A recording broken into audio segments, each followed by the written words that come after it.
Hi! Good afternoon! Another vlog! Another mango! So, tanawa atong mangga guys. Parang gwapa ha. Kaajog mangga. Lisod pong dili gwapa itong mangga no nga. Ang mukaon gwapa. So, awag ilang mango. Amazing kay ilang mango diri. First time ni na ako nakakita og mango nga. Ang butong sit na nga ani nga mango. Di po rin siya apple mango kay orange man. So, orange mango siguro ni. So, comment down below be kung kinsay nakailaan yung sa nga klase ni nga mangga. So, kani nga mangga guys, unexpected, after lunch, pabroon ko balik sa office, nakita ni nako diha sa gawas. Kay sa gawas sa mong opisina na siya mangga didto. Naibong punuan sa mangga dako taas. So, nakita ni nako nahulog siguro ni maupay paghulog ba?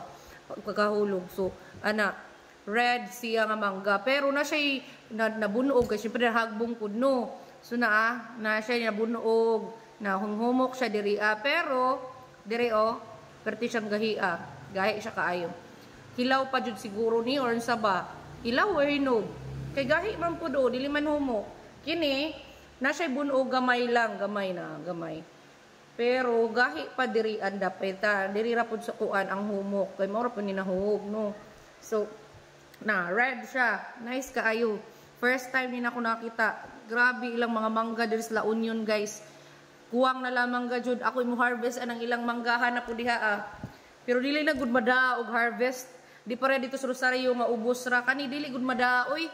Habog kaayo ang ilang manggahan. Pero kini, nasolba. Duha ra po yung gikuha no kay kuan man. Duha ra po yung kayang kanon. Pero ni daghan kayo dito. Kung gisa tong ganan mo kaon, ali mo diri kay nadaghan diri na nga puwak ra. Pero nagana puwak kaayo. Nice kaayo. Texture pa lang.